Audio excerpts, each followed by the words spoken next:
Chapter first स्वर्णिम भारत प्रारंभ से 1206 ईस्वी तक। आज हम नेक्स्ट सुंग वंश पढ़ेंगे।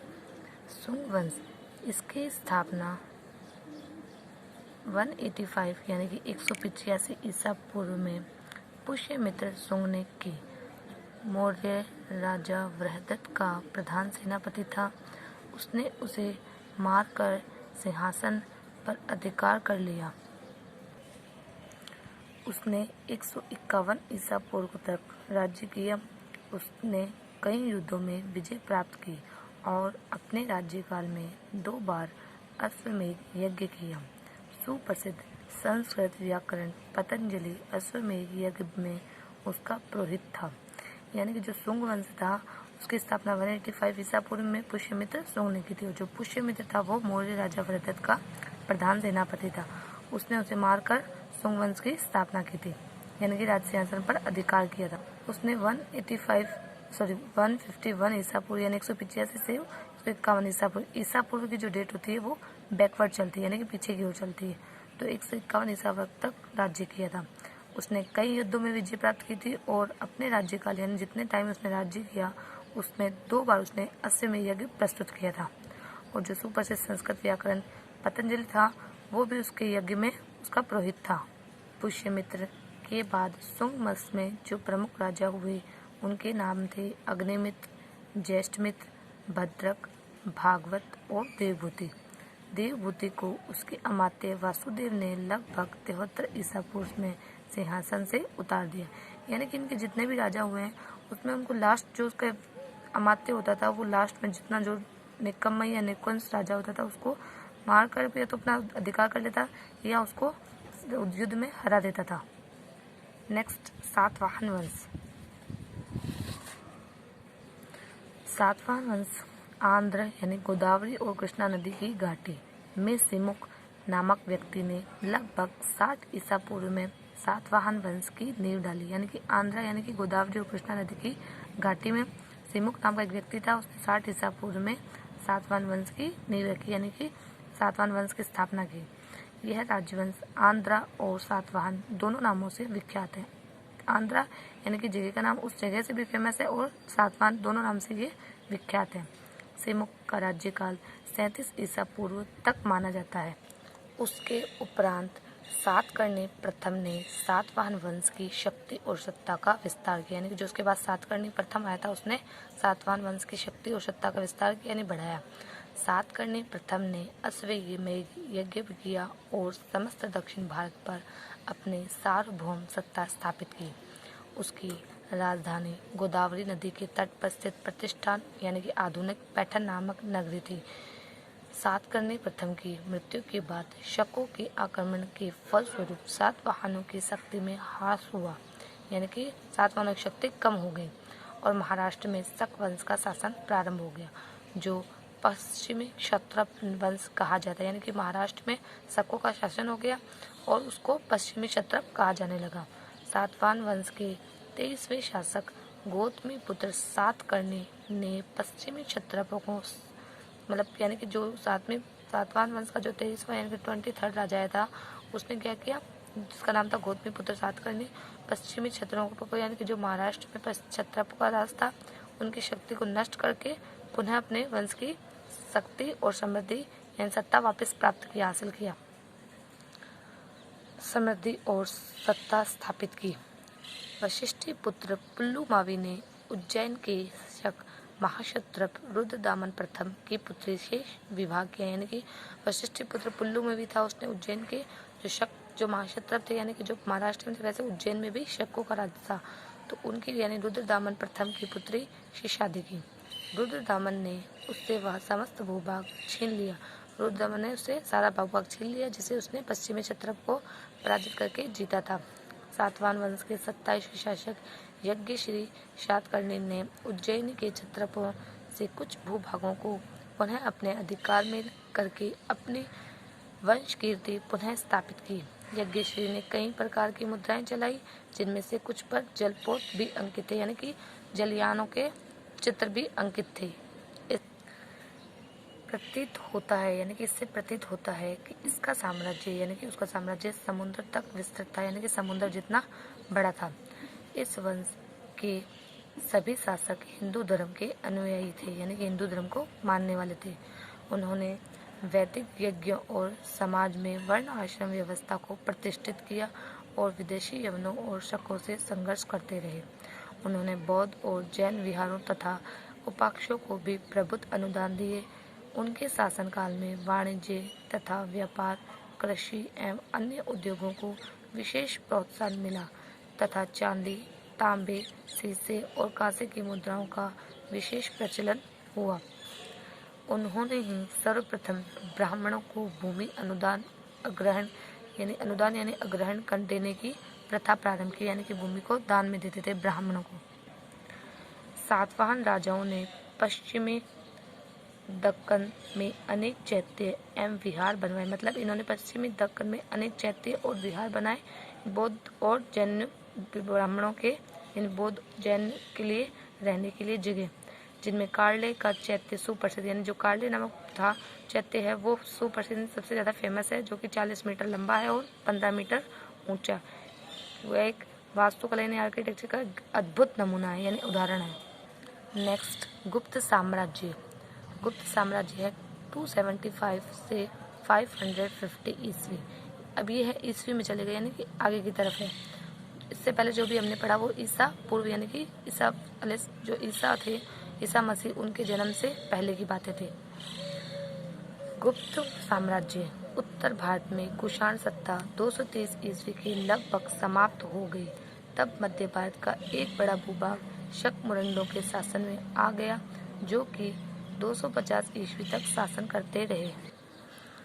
उसके बाद 275 ईस्वी में गुप्त वंश अस्तित्व में आया। इस वंश का शासक यानी कि संस्थापक श्रीगुप्त था। समुद्रगुप्त ने स्वयं को प्रयाग प्रशस्ति में श्रीगुप्त का प्रपौत्र कहा, यानी कि जो समुद्रगुप्त है वो खुद को प्रयाग प्रशस्ति जो उसने लिखवाई थी हरिशेन के द्वारा जो लिखी गई थी उसमें वह स्वयं को श्रीगुप्त का यानी कि जो फाउंडर है गुप्त साम्राज्य का उसका प्रपौत्र कहा। श्रीगुप्त के बाद घटोत्कच गुप्त शासक हुआ। इसकी उपाधि महाराज थी, यानी कि इन्होंने अपनी उपाधि दी थी जिसको वो महाराज कहते हैं। बाकी आगे आएंगे कोई महाराजा धीराज जैसी उपाधियां भी ग्रहण करेंगे। फर्स्ट है गुप्त शासक के अंदर चंद्रगुप्त प्रथम 320 से 335 ईस्वी तक।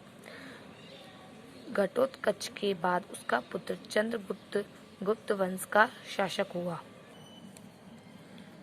घटोत्कच के बाद चंद्रगुप्त शासक हुआ।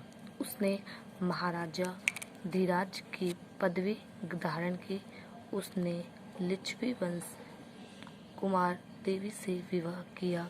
चंद्रगुप्त प्रथम ने 319 ईस्वी में एक संवत चलाया जो गुप्त संवत के नाम से प्रसिद्ध हुआ, यानी कि एक संवत, एक कैलेंडर चलाया जो कि गुप्त संवत के नाम से फेमस हुआ। नेक्स्ट है समुद्रगुप्त। समुद्रगुप्त का कार्यकाल 335 से 300 ईस्वी तक माना जाता है। चंद्रगुप्त प्रथम ने समुद्रगुप्त को अपना उत्तराधिकार नियुक्त किया। उसका आदर्श दिग्विजय और एकीकरण था। वह साम्राज्यवाद में विश्वास रखता था। उसके दरबारी कवि हरिशेन ने उसकी सैनिक सफलताओं का विवरण इलाहाबाद प्रशस्ति अभिलेख में किया। यह अभिलेख उसी स्तंभ पर उत्कीर्णित है जिस पर अशोक का अभिलेख उत्कीर्णित है। इसके द्वारा जीते गए क्षेत्र को 5 समूहों में बांटा जा सकता है। गंगा यमुना, 2 आपके राज्य, पूर्वी हिमालय के राज्य, पूर्वी विंध्य क्षेत्र के आटविक राज्य, पूर्वी दक्कन व दक्षिण भारत के राज्य और शक एवं कुषाण राज्य। यानी कि जो समुद्रगुप्त है वो चंद्रगुप्त प्रथम ने उसको उत्तराधिकार नियुक्त किया था और उसकी जो आदर्श थे वो दिग्विजय और एकीकरण, यानी कि उसने दिग्विजय की नीति अपनाई थी और एकीकरण का आदर्श मानता था। और वह समाजवाद यानी कि साम्राज्य को वृद्धि में विश्वास रखता था। और उसका जो दरबारी कवि था यानी हरिशेन, उसने उसका सफलताओं का जिक्र इलाहाबाद प्रशस्ति में किया है। इलाहाबाद प्रशस्ति वही है वो उसी स्तंभ में जहाँ पे अशोक का स्तंभ उत्कीर्णित है यानी लिखा गया है। और उसके जिसने जो राज्य जीते थे उसको 5 समूह में बांटा गया है। इलाहाबाद प्रशस्ति के अनुसार वह कभी भी युद्ध में हारा नहीं था। समुद्रगुप्त के पास एक शक्तिशाली नौसेना भी थी। जिससे वह विदेशों से संबंध सुदृढ़ कर सका। यानी कि इलाहाबाद प्रशस्ति के अनुसार ये माना जाता है कि जो समुद्रगुप्त था उसने कोई भी युद्ध नहीं हारा। उसके पास एक शक्तिशाली नौसेना या नेवी भी थी। अश्वमेध यज्ञ भी किया उसने। सिक्कों पर अश्वमेध पराक्रम लिखा मिलता है, यानी जो उसके यज्ञ सिक्के हैं उसमें अश्वमेध पराक्रम लिखा हुआ मेंशन है। मैं भी आपको गुप्त काल के सिक्के दिखाऊंगी। यह ललित कलाओं में भी निपुण था, यानी कि ललित कला यानी कि फाइन आर्ट्स। उसे कविराज भी कहा गया। वह संगीत में भी निपुण था। एक सिक्के पर उसकी आकृति वीणा बजाती हुई है और वह विष्णु का भक्त था, परंतु दूसरे धर्मों का समान रूप से आदर करता था। यानी कि वह विष्णु को मानता था लेकिन दूसरे धर्मों को भी समान रूप से आदर करता था। ये देखो गुप्त काल के प्रमुख सिक्के दिखाए गए यहाँ पे।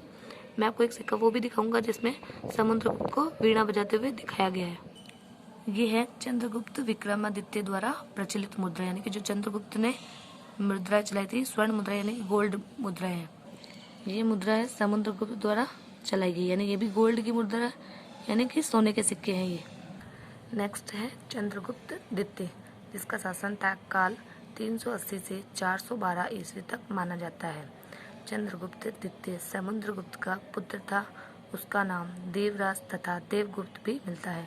ये आपके शॉर्ट क्वेश्चन में बन सकता है कि चंद्रगुप्त द्वितीय का नाम अन्य नाम क्या था, जैसा कि अशोक के दूसरे नाम थे देवनाम, प्रिय वगैरह, तो वैसे चंद्रगुप्त द्वितीय के भी दूसरे नाम थे देवराज और देवगुप्त। उसने अपने साम्राज्य को विवाह संबंधों और विजय द्वारा बढ़ाया, यानी कि अलग अलग राज्यों की कन्याओं से या लड़कियों से शादियाँ की और कुछ को जीता, उसके द्वारा उसने अपने साम्राज्य को बड़ा किया। उसने अपनी पुत्री प्रभावती का विवाह वाकाटक राजा रुद्रसेन से किया, जिसकी मृत्यु के पश्चात प्रभावती अपने छोटे पुत्र को गद्दी पर बिठाकर राज्य की वास्तविक शासक बन गई। यानी कि अपने बेटे को गद्दी पर बिठाया और वास्तविक शासन प्रभावती खुद बन गई। चंद्रगुप्त द्वितीय ने पश्चिमी मालवा व गुजरात को भी जीता। उज्जैन को उसने अपनी द्वितीय राजधानी बनाया। शक विजय के पश्चात उसने विक्रमादित्य की उपाधि धारण की, यानी कि शक विजय के पश्चात उसने अपने आप को विक्रमादित्य नाम से भी फेमस किया, उसने उपाधि ली। इसके बाद जो गुप्त वंश में नेक्स्ट शासक हुआ, यानी कि कुमारगुप्त महेंद्र द्वितीय 414 से 455 ईस्वी तक। चंद्रगुप्त द्वितीय के बाद उसका पुत्र कुमारगुप्त शासक बना, यानी कि चंद्रगुप्त द्वितीय यानी कि विक्रमादित्य के नाम से भी जिसको जानते थे, जिसने विक्रमादित्य की उपाधि ली थी। उसके अलावा उसके नाम देवदूत भी थे। तो उसका जो पुत्र था कुमारगुप्त वो शासक बना। और जो कुमारगुप्त है, कुमारगुप्त को नालंदा विश्वविद्यालय का फाउंडर यानी कि संस्थापक माना जाता है। उसका राज्य सौराष्ट्र से बंगाल तक फैला, यानी सौराष्ट्र कहाँ है, गुजरात में, और गुजरात से बंगाल तक फैला। अपने राज्य के अंतिम दिनों में उसे पुष्यमित्र की विद्रोह का सामना करना पड़ा, यानी कि लास्ट टाइम था तो उसे पुष्यमित्र के विद्रोह से भी सामना करना पड़ा। उसके बाद स्कंदगुप्त आता है, जिसका टाइम पीरियड है 455 से 467 ईस्वी।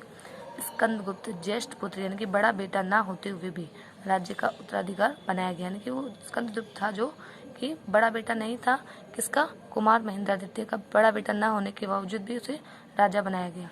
जूनागढ़ अभिलेख द्वारा यह ज्ञात होता है कि स्कंदगुप्त ने मौर्यों द्वारा निर्मित सुदर्शन झील का जीर्णोद्धार किया, यानी कि उसे पुनः बनाया, उसकी मरम्मत कराई। जो बनाई किसकी गई थी, मौर्यों द्वारा। ये गुप्तों का पूरा शासन दे रखा है, कहाँ से कहाँ तक इन्होंने शासन किया था। मगध, पाटलिपुत्र, कलिंग, मालवा, पल्लव इसमें दे रखा है, यानी कि जो डार्क कलर में दे रखा है वो गुप्त साम्राज्य चंद्रगुप्त है।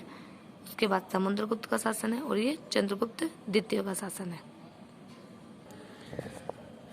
जूनागढ़ अभिलेख में इस बात का उल्लेख है कि सिंहासन पर बैठने के समय स्कंदगुप्त को मलेच्छों के रूप में कुख्यात हूणों से जूझना पड़ा, यानी कि मलेच्छों के रूप में जो हूण थे यानी विदेशी शासक थे जिन्होंने आक्रमण किया इंडिया पर, उनसे भी जूझना पड़ा। स्कंदगुप्त ने अंततः हूणों को पराजित किया, यानी कि उनको हरा दिया और यहाँ से निकाल दिया। अब है गुप्त वंश की सांस्कृतिक उपलब्धि, यानी कि गुप्त वंश ने क्या क्या हासिल किया था, उसकी क्या क्या कल्चरल प्रोग्रेस थी। भारत के सांस्कृतिक इतिहास में गुप्त वंश का बहुत महत्व है। गुप्त सम्राट वैदिक धर्म को मानने वाले, इसमें सबसे इम्पोर्टेंट है कि कौन से धर्म को मानने वाले थे, वैदिक धर्म को। समुद्रगुप्त तथा कुमारगुप्त प्रथम ने तो अश्वमेध यज्ञ भी प्रस्तुत किया, यानी कि समुद्रगुप्त और कुमारगुप्त दोनों ने अश्वमेध यज्ञ प्रस्तुत किया। उन्होंने बौद्ध और जैन धर्म को भी प्रक्षिप्त यानी आश्रय दिया। चंद्रगुप्त द्वितीय के समय चीनी यात्री फाहियान भारत आए। तो ये सबसे इम्पोर्टेंट क्वेश्चन बनता है कि कौन सा शासक भारत आया, यानी फाहियान आया था। वो किसके समय आया था? चंद्रगुप्त द्वितीय के समय। वो कौन सा चीनी शासक? उसके विवरणों से पता चलता है कि गुप्त साम्राज्य सुशासित यानी कि एकदम वेल शासित था। उसमें अपराध बहुत कम थे और कर भार भी बहुत कम था, यानी टैक्स भी बहुत कम वसूल करते थे। काज की भाषा यानी कि राज की भाषा संस्कृत थी। अभिज्ञान, शकुंतलम नाटक तथा रघुवंशम महाकाव्य के रचयिता कालिदास, मृच्छकटिकम नाटक के लेखक, शूद्र